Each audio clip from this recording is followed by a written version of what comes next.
Olá, meus amigos, minhas amigas, sou o professor Luiz Antônio de Carvalho e com muito prazer, muita satisfação, estou aqui para ministrar mais uma aula para vocês. Aliás, isso aqui não vai ser uma aula.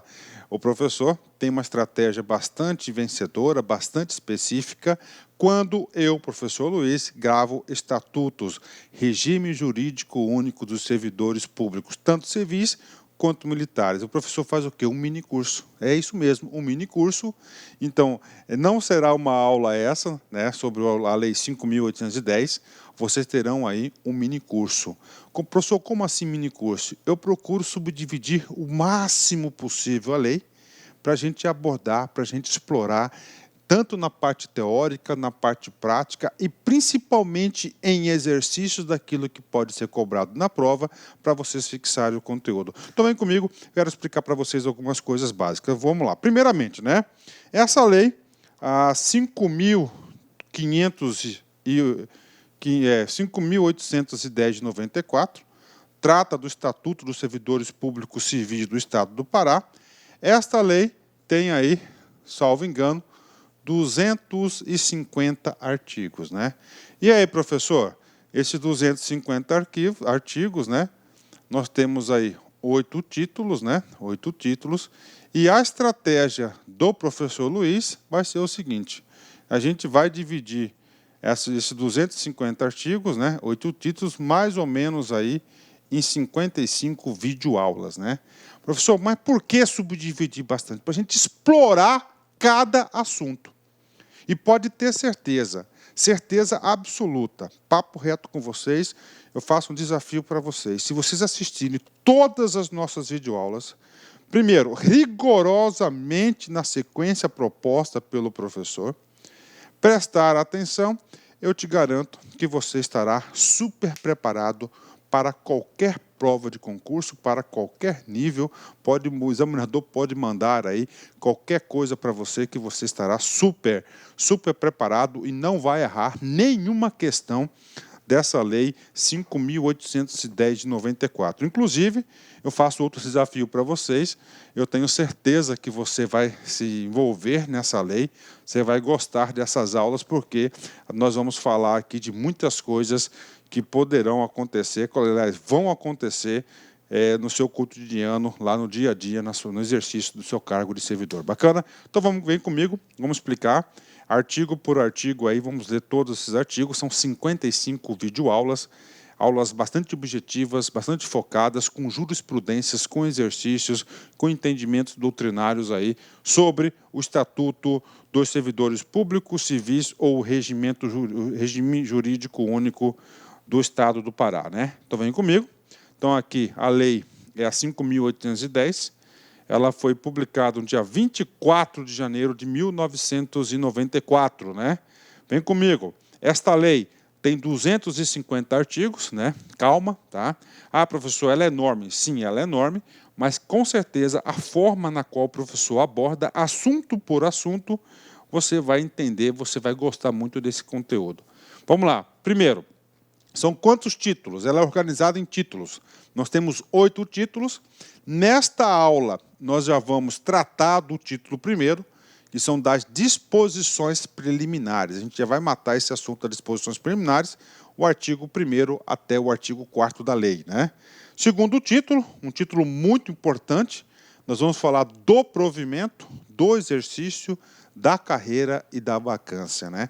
Professor, do provimento de quê? É do provimento desse cara aqui, ó. Vem comigo aqui, né? Do provimento do cara que é do cargo, né? Nós almejamos, nós desejamos o quê? Um cargo público, né? Então é o seguinte, ó, provimento, ó. Provimento, né? Provimento, ó, significa o quê? Prover um cargo, né? Ou seja, o nome técnico é investidura. Investidura, né? Você vai investir no cargo, né? Então, a investidura é o provimento. A gente vai ver todas as formas de provimento. Professor, o que é a vacância, né? Ó, a vacância nada mais é que esse cargo aqui ele vai ser investido, vai estar o quê? Preenchido. A vacância vai ser aí, ó, quando o cargo se tornar vago. Tá? Ele vai se tornar vago. Então, nós vamos estudar também todas as possibilidades de vacância e de provimento. Aí eu já chamo para vocês aí a atenção que esse assunto é muito cobrado em concurso, as formas de provimento. Nós vamos ver todas as formas de provimento, né? O título terceiro trata dos direitos e vantagens, ou seja, todo aquele servidor que ocupa um cargo público, ele terá direitos e vantagens. A gente vai estudar todos os direitos e as vantagens, uma a uma, nesse nosso mini curso da Lei 8.810. Da Seguridade Social, aqui da Seguridade Social é dividido aí em 3 tópicos, né? Da Previdência, da Assistência e da Saúde, a gente vai trabalhar esses 3 tópicos também. Da Associação Sindical, né? O legislador aqui fez questão de criar um título específico garantindo ao servidor a associação sindical. O título sexto, né? Juntamente com o título segundo, eu garanto para vocês que são os 2 títulos, né, que mais são cobrados nas provas de concursos, não esse que você vai fazer, mas todos os concursos, né?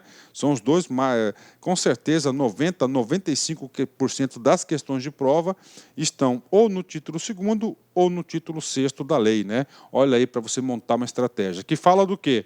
Quem ocupa o cargo tem o quê? Tem direitos e vantagens, ok. Mas tem o quê também? Tem deveres. O que é dever? Obrigação de fazer alguma coisa. Tem o quê? Ele é proibido de fazer algo, e ele tem o quê? Responsabilidades com esse cargo, né? Responsabilidades administrativas, civis e penais. Então, o título 4, aí sexto, aliás, muito importante, fala das penalidades também, fala do inquérito, do PAD, do julgamento. A gente vai ver cada um desses itens para vocês acertarem todas as questões de concurso, né? O título 7º trata das disposições gerais e, finalmente, o título 8º das disposições transitórias, né? Então, são esses 8 títulos que o professor Luiz, são 250 artigos, e nós iremos tratar em 55 aulas aproximadamente. Pode ser um pouco mais, pode ser um pouco menos aí, 55 aulas para vocês gabaritarem, né?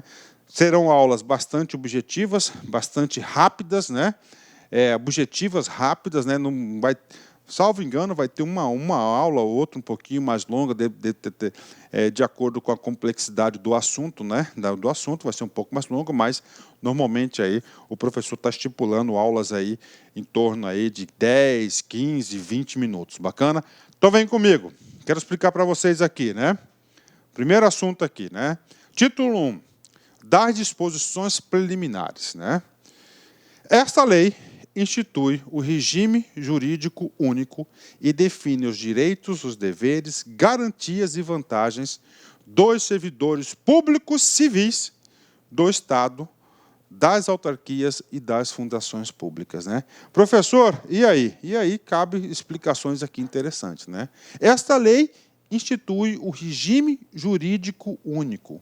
Professor, o que significa o regime jurídico único? Significa dizer o estatuto, né? O estatuto dos servidores públicos, né? E esse estatuto é um regramento que o servidor deverá seguir. É um regramento que ele vai ter o quê? Ele vai definir os seus direitos e vantagens, tá? Os seus deveres, as garantias e vantagens de quem? Dos servidores públicos civis. Então, isso aqui é o estatuto. Então, aqui são as regras do seu exercício e como você deve se portar perante a máquina pública. Então, esse aqui é o regime jurídico único. Dos servidores públicos civis, tá? Chama atenção para vocês, civis. Aqui não são os militares, né? A gente vai falar um pouquinho sobre o Estatuto dos Militares já para vocês, mas eu quero, nesse momento, ressaltar que é servidores públicos civis. Eu já vi várias provas de concurso que ele fala que o regime jurídico aí, ele vai atender os 2 casos, o civil e o militar, mas está errado, é apenas o civil. De quem? Do Estado. Quando a gente fala do Estado, aqui, ele está se referindo à administração direta. Quando a gente fala da administração direta, nós estamos falando de quem? Do Poder Executivo, olha aí, do Poder Executivo. Do Poder Executivo aqui, nós estamos nos referindo às secretarias de Estado. As secretarias. O que mais, professor? Poder Judiciário. O que mais, professor? Poder Legislativo. E nós temos aqui o Ministério Público mais o Tribunal de Contas aqui. Ou seja, todos esses entes aqui estão sujeitos à Lei 5.810. E aí, professor, aí eu tenho que falar para vocês, cara, o estudo ele é cumulativo. Você tem que, sim, claro, você tem que sempre estar focado aí no concurso, né? Em um concurso, está sempre focado nesse concurso, mas olha só, este aqui é o tipo de assunto que todo e qualquer concurso estadual da administração direta do Poder Executivo, todas as secretarias de Estado, do Poder Judiciário, Tribunal de Justiça, né? do Legislativo, Assembleia Legislativa, do Tribunal de Contas e do Ministério Público, potencial questão de prova, cobrar a Lei 5.810, né? Então, aqui é da administração direta, né? O que acontece, professor? Esses caras aqui, eles vão estar previstos, né, no parágrafo único desse artigo que nós vamos ler já já para vocês aqui.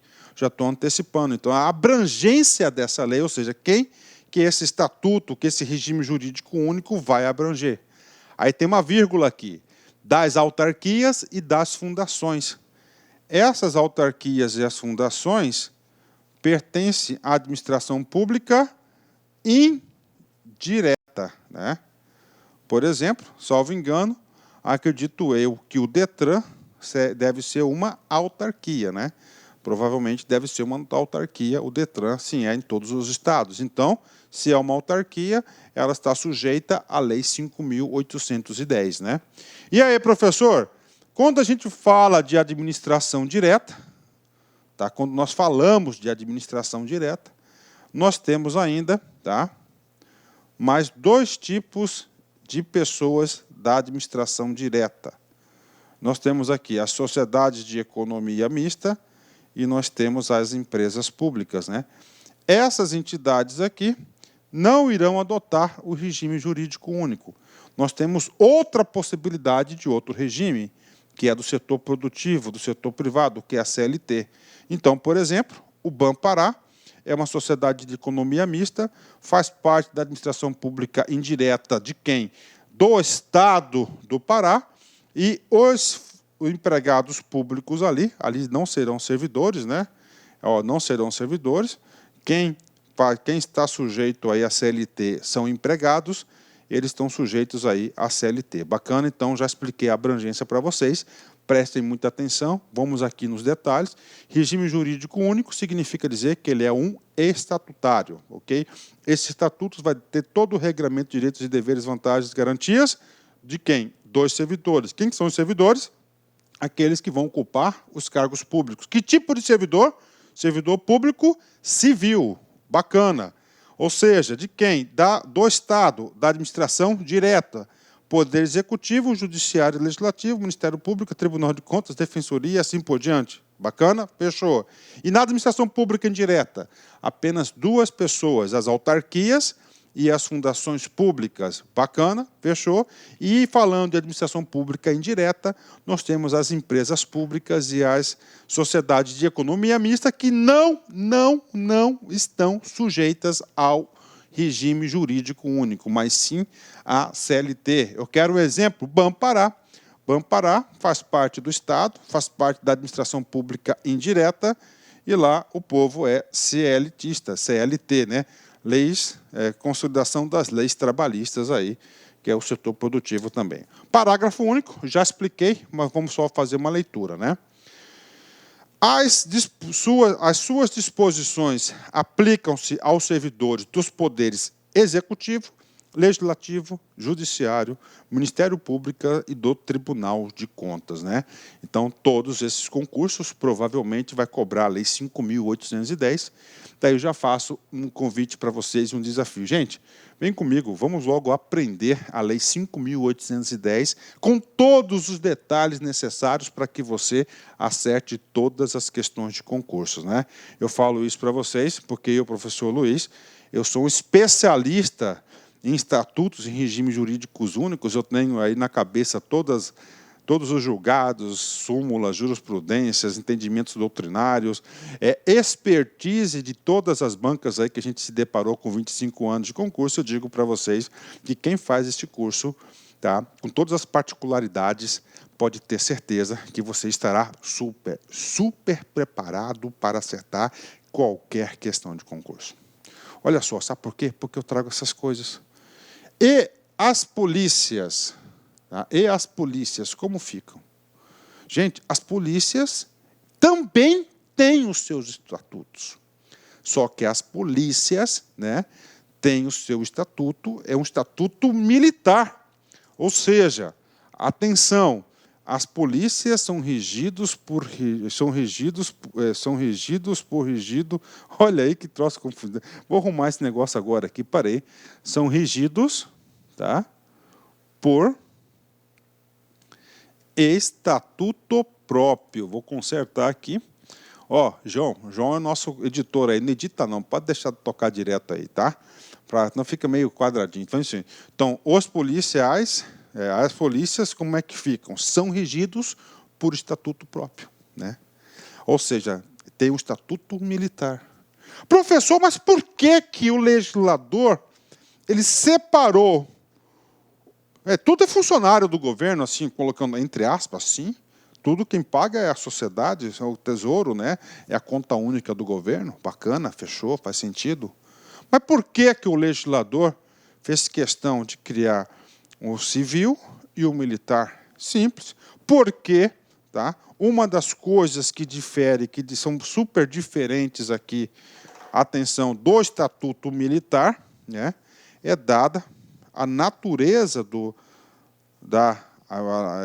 aliás, eu vou pôr aqui policial, né, que é polícia civil e polícia militar, né, vou colocar aqui policial, né. O que acontece aqui no policial?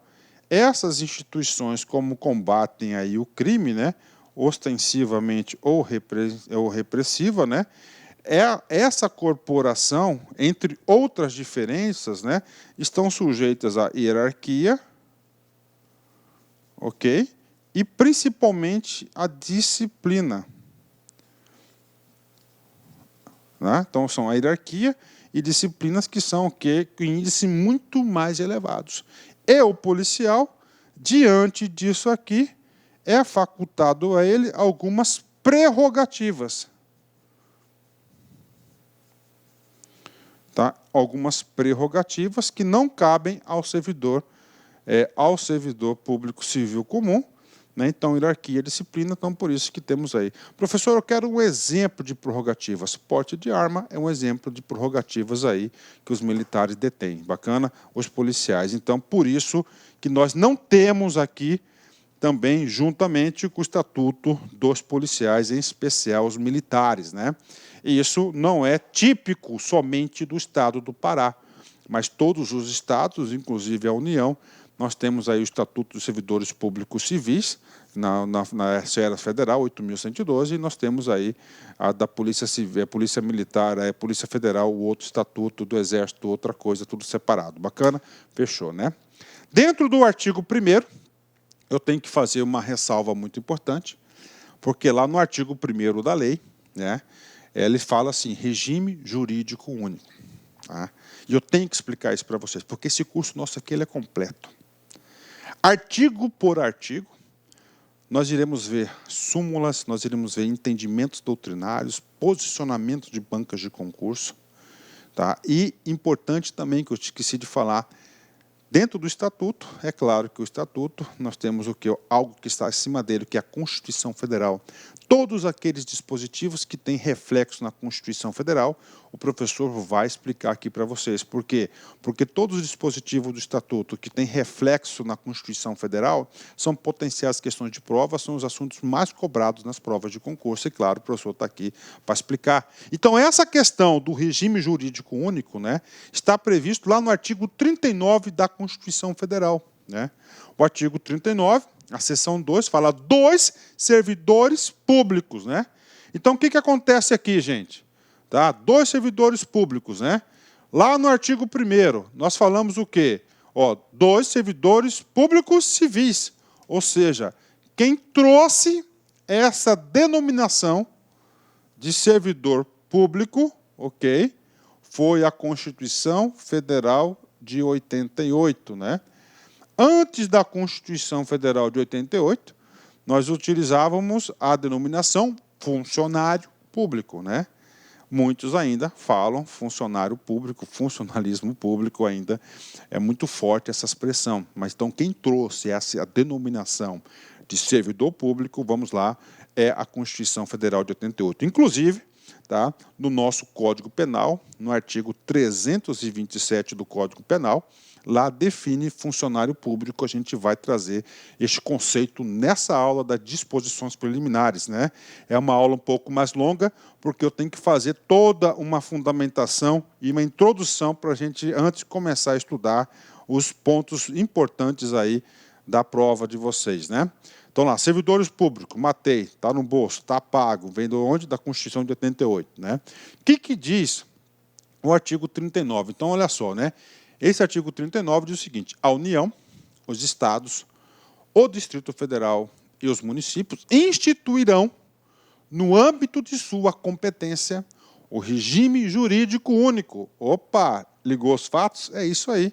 E planos de carreiras para os servidores da administração pública direta, das autarquias e das fundações públicas. Bacana, está aqui. Só que o que aconteceu, né? Em 1998, através da emenda à Constituição número 18, né, este artigo 39 ele foi alterado para o seguinte texto: a União, os Estados, o Distrito Federal e os municípios instituirão Conselho de Política de Administração e Remuneração de Pessoal, integrado por servidores designados pelos respectivos poderes, né? Então, é o seguinte, né, que aconteceu, ó, teve aqui o regime, então, o 39, ele falava o seguinte: todos os estados e o DF e os municípios, né, ou seja, todo o poder público, inclusive a União, eles deverão, né, olha só, esse cara aqui é o texto, olha só, original.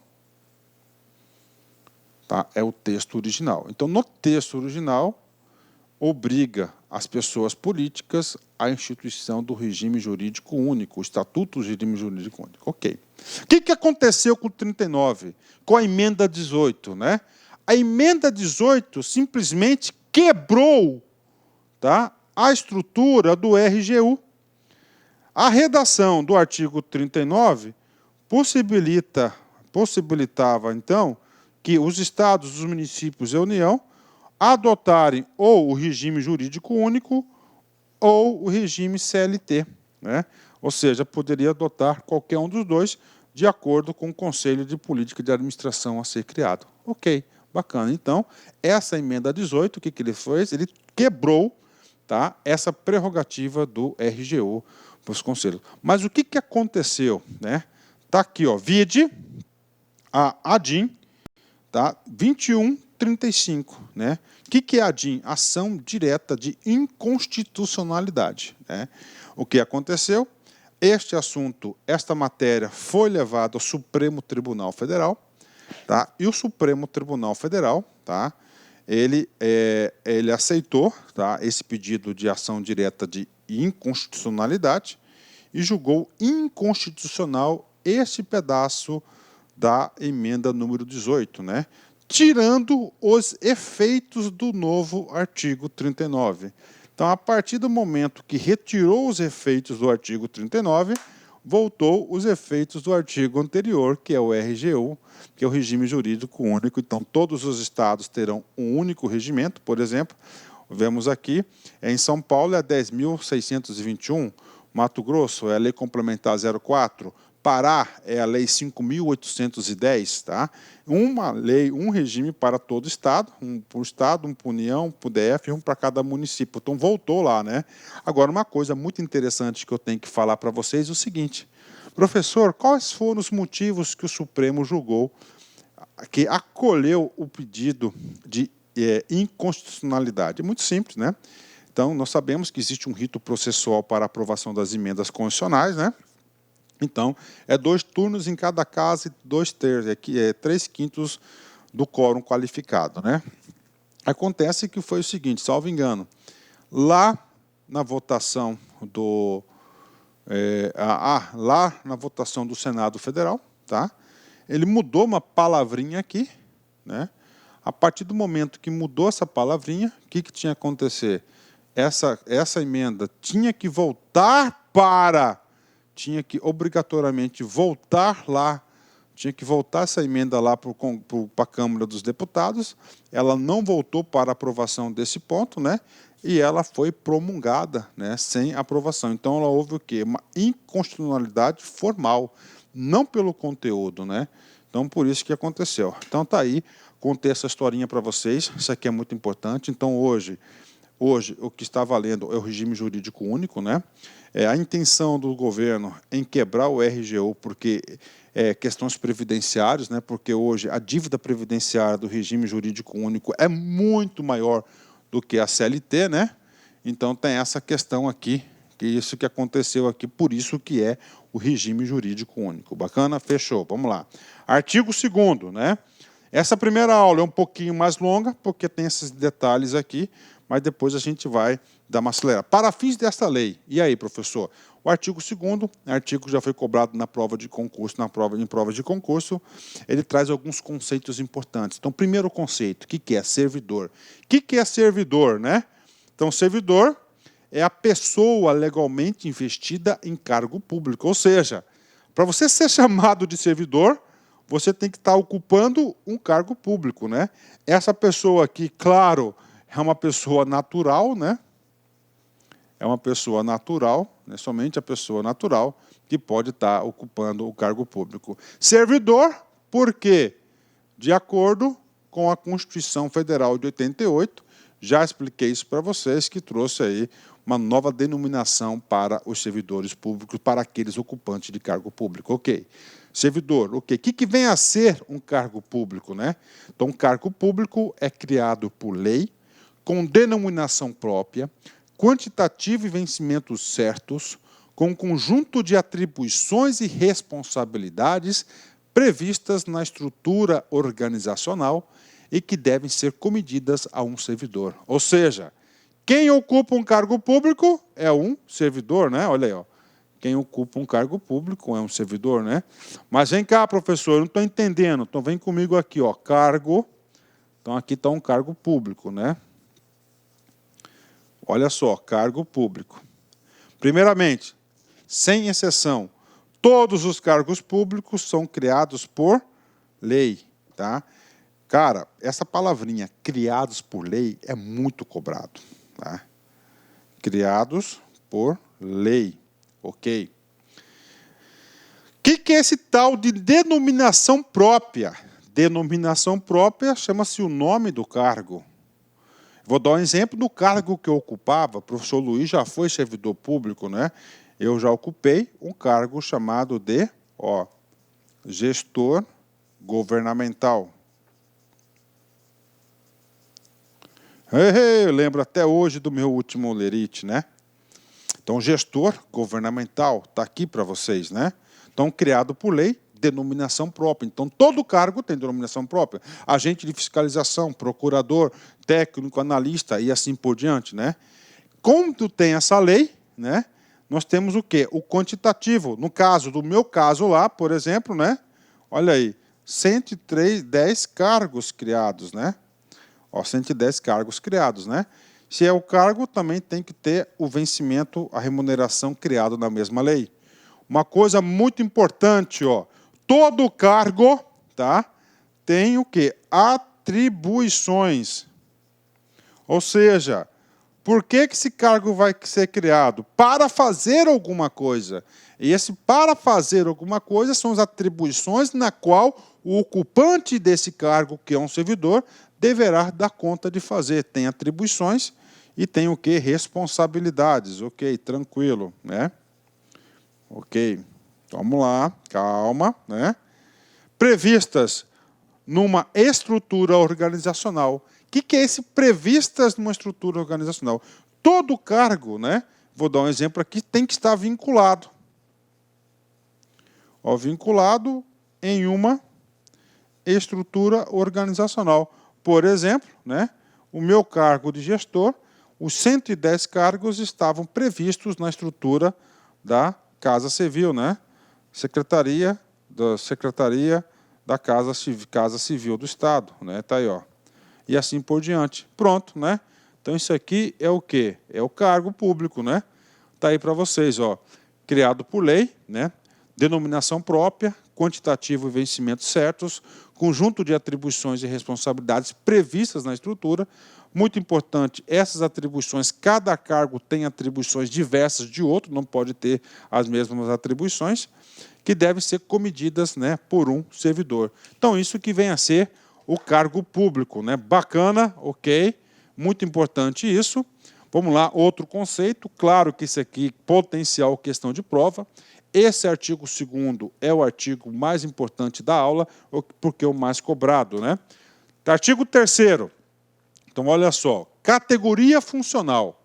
Então, categoria funcional é um conjunto de cargos da mesma natureza de trabalho, né? Então, você faz parte da categoria do fisco, por exemplo, tá certo? Você faz parte da categoria. É o que? O coletivo do cargo público. Então, nós temos aqui, ó, servidor público, cargo público ocupado pelo servidor. Categoria funcional vai ser um conjunto de cargos públicos, né? E, claro, o grupo ocupacional vai ser um conjunto de categoria funcional. Ó. É um conjunto de categorias funcionais da mesma natureza, escalonadas segundo escolaridade, nível de complexidade e o grau de responsabilidade. Então, são grupos aí, grupos ocupacionais, categoria funcional. Bacana? E aí, prof, presta atenção, vamos lá, só para recordar que a gente vai fazer os exercícios. Ó. Grupo ocupacional, conjunto de categoria funcional. Categoria funcional, conjunto de cargos públicos. Quem ocupa o cargo público é o servidor. Com essa explicação, com certeza, você vai acertar todas as questões. Vem comigo. Tribunal de Justiça do Pará, Banca VUNESP, 2010, cargo de analista. O conjunto de categorias funcionais da mesma natureza escalonada segundo a escolaridade, o nível de complexidade e o grau de responsabilidade é denominado pelo regime jurídico único, a Lei 5.810, de quê? Olha só, de quê? Vem comigo aqui. Isso aqui, gente, nada mais é do que o artigo 2º da lei, inciso 4º. Esse cara aqui nada mais é do que grupo ocupacional. Então, gabarito, letra A, uma questão muito fácil, uma questão texto seco da lei, né? Aluno aqui da LAC, aluno do professor Luiz, é impossível errar uma questão como essa. Gabarito, letra A. TCE, Pará, CESP 2016, cargo de analista. Denominam-se categoria funcional o conjunto de cargos que possuem a mesma natureza de trabalho. Olha só, categoria funcional. Se você for na lei, a categoria funcional vai estar previsto no artigo 2º, né, inciso 3º da lei. E lá diz o seguinte, que a categoria funcional é um conjunto de cargos que possuem a mesma natureza de trabalho, ou seja, questão também muito fácil, gabarito correto, tá certo? Gabarito correto, com o fundamento do artigo 2º, inciso 3º da Lei 5.810. Bacana? Fechou, vem comigo. Parágrafo único do artigo 2º. Os cargos públicos são acessíveis aos brasileiros que preencham os requisitos do artigo 17 desta lei. Ok. Professor, o que trata o artigo 17? O artigo 17 trata do quê? Dos requisitos da posse. Ser brasileiro, ter idade mínima de 18 anos e assim por diante, né? Então é o seguinte, Para você ocupar um cargo, você vai ter que atender os requisitos do artigo 17, que é os requisitos para você investir num cargo, para você investir na posse. O artigo 17 nós vamos estudar em detalhes lá na aula da posse, né? Lá na aula da posse nós vamos estudar aí os requisitos da posse. Agora fala o seguinte, ele é acessível aos brasileiros. Detalhe, aqui não está estrangeiros, é aos brasileiros, né? E esses brasileiros, né? Quando a gente fala de brasileiros, né? Nós estamos aqui nos referindo duas categorias de brasileiros, né? Os brasileiros natos, né? E os brasileiros aí naturalizados.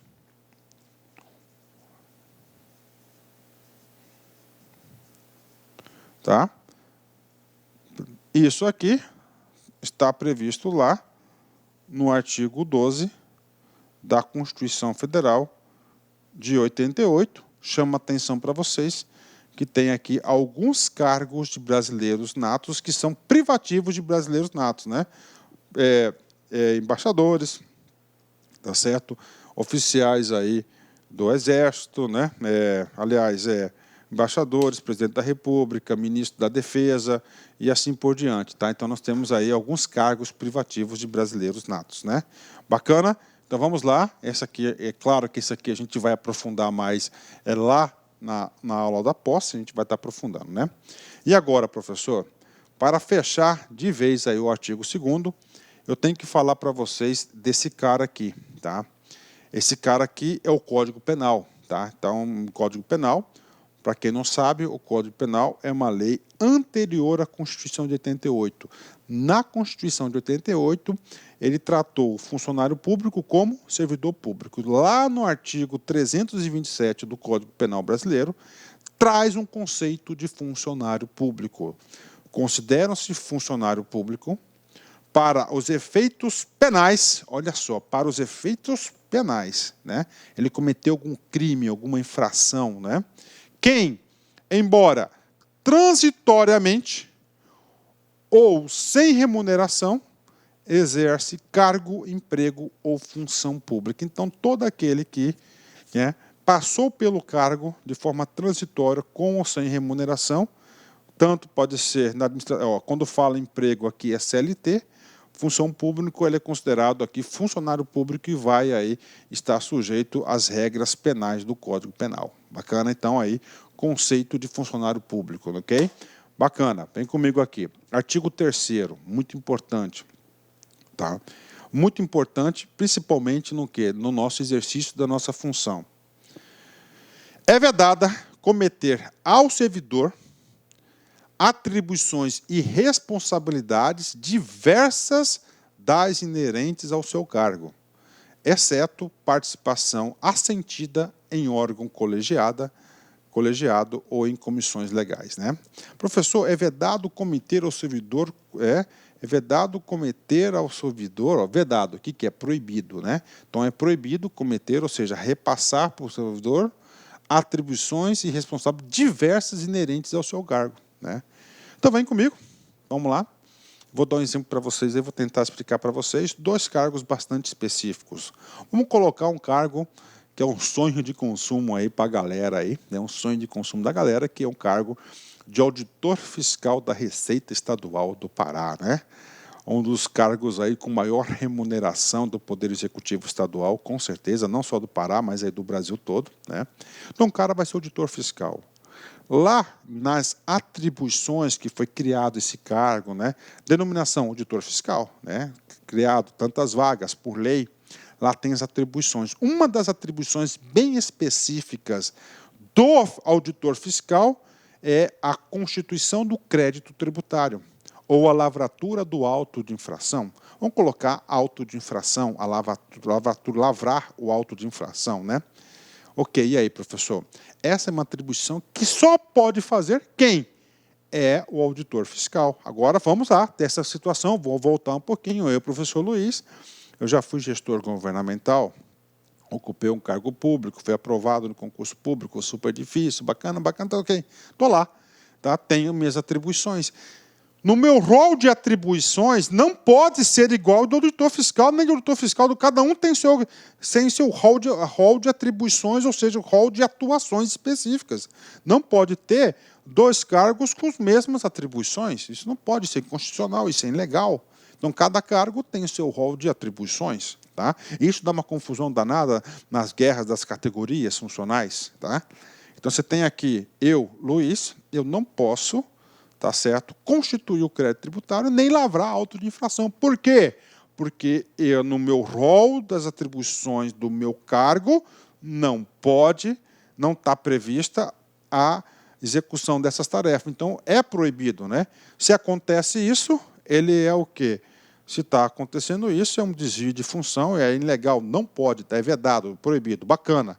Então, isso que está dizendo aqui o artigo 3º, né? Aí tem uma exceção, exceto participação assentida, ou seja, autorizada, em órgão colegiado. Vamos lá, Conselho dos Contribuintes, tá? Conselho dos Contribuintes é um colegiado, ou comissões legais. Você pode trabalhar de comissões legais, grupos de trabalho e assim em diante. Você pode estar fazendo isso somente em comissões, em colegiados, é a exceção de você fazer alguma atribuição diversa ao seu cargo aí. São exceções das exceções. Bacana? Fechou? Ótimo, né? Vem comigo, muito importante isso. O último artigo desta aula vem tratar aqui. Os cargos referentes a profissões regulamentadas serão providas unicamente por quem satisfazer os requisitos legais respectivos. Os cargos referentes às profissões regulamentadas, né? Vou colocar aqui o caso do professor Luiz, né? Eu sou administrador e, brevemente, advogado. Falta pouquíssimo, né? Então, o que acontece? Se eu for prestar concurso de administrador para o Estado do Pará, por qualquer autarquia, ele vai cobrar o quê? Aqui, cargos profissões regulamentadas, ou seja, eu tenho que estar inscrito no CRAC, o Conselho Regional de Administração. Do advogado, OAB. Está aí. Então, é isso que está dizendo. Então, para os concursos aí, para essas profissões regulamentadas, vai estar exigindo aí a regulamentação do Conselho de Classe. Está aí, está o Conselho de Classe. Pronto, passou rápido, né? Essa aula passou um pouquinho aí do horário, tá? Porque a primeira aula a gente falou de várias coisas aí, tá certo? Bacana, terminamos aí essa primeira grande aula aí sobre a lei 5.810, né? E como sempre, faço sempre um encerramento com muito carinho. Só o riso, o amor e o prazer merecem revanche. O resto é mais que perda de tempo, é perda de vida, né? Então aí, às vezes a gente passa por umas situações negativas na nossa vida, né? E nós ficamos amarrados, né? Você fica pensando naquilo, né, cara? Cara, isso não merece revanche, você vira a página, porque o que acontece? É perda de vida, é perda de tempo, você tem que virar a página aí e ir para frente, né?